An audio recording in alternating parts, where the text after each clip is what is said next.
یہ واقعہ ایک سعودی نوجوان کا ہے۔ وہ اپنی زندگی سے مطمئن نہیں تھا۔ اس کی تنخواہ صرف 4000 ریال تھی۔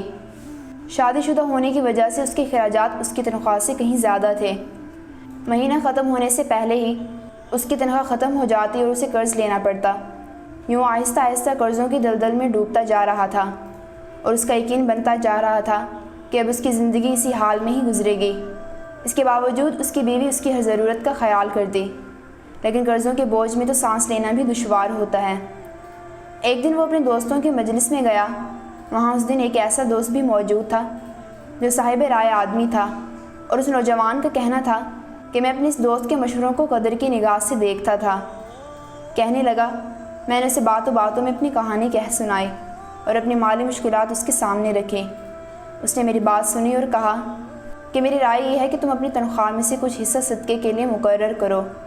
اس سعودی نوجوان نے حیرت سے کہا، جناب مجھے گھر کے خرچے پورے کرنے کے لیے قرضے لینے پڑتے ہیں اور آپ صدقہ نکالنے کا کہہ رہے ہیں۔ خیر میں نے گھر آ کر اپنی بیوی کو ساری بات بتائی تو بیوی کہنے لگی، تجربہ کرنے میں کیا حرج ہے، ہو سکتا ہے اللہ تعالیٰ تم پر رزق کے دروازے کھلوا دے۔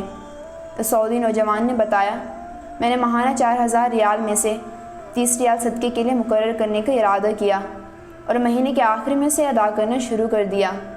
سبحان اللہ، قسم کھا کر کہتا ہوں کہ میری تو حالت ہی بدل گئی۔ کہاں میں ہر وقت مالی پریشانی میں اور سوچوں میں رہتا تھا، اور کہاں میری زندگی اتنی خوشگوار ہو گئی۔ ہلکی پھلکی آسان، قرضوں کے باوجود میں خود کو آزاد محسوس کرتا تھا۔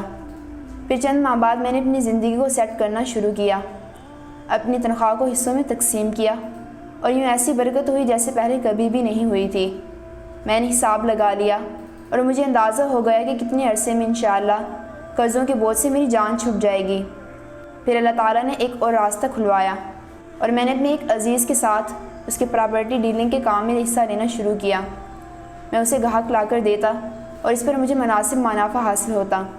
الحمدللہ میں جب بھی کسی گاہک کے پاس جاتا وہ مجھے کسی دوسرے تک رہنمائی ضرور کرتا۔ میں یہاں پر بھی وہی عمل دہراتا کہ مجھے جب بھی منافع ملتا میں اس میں سے اللہ کے لیے صدقہ ضرور نکالتا۔ اللہ کی قسم، صدقہ کیا ہے کوئی نہیں جانتا سوائے اس کے جس نے اسے آزمایا ہو۔ صدقہ کرو اور صبر سے چلو، اللہ کے فضل سے خیر و برکتیں اپنی آنکھوں سے برستے دیکھو گے۔ صدقہ عمر میں اور مال میں اضافے کا سبب ہے۔ صدقہ مصیبت کو دور کرتا ہے اور دنیا میں 70 دروازے برائی کے بند کرتا ہے۔ اگر صدقہ کرنے والا جان لے اور سمجھ لے کہ اس کا صدقہ فقیر کے ہاتھ میں جانے سے پہلے اللہ کے ہاتھ میں جاتا ہے، تو یقیناً دینے والے کو لذت لینے والے سے کہیں زیادہ ہوگی۔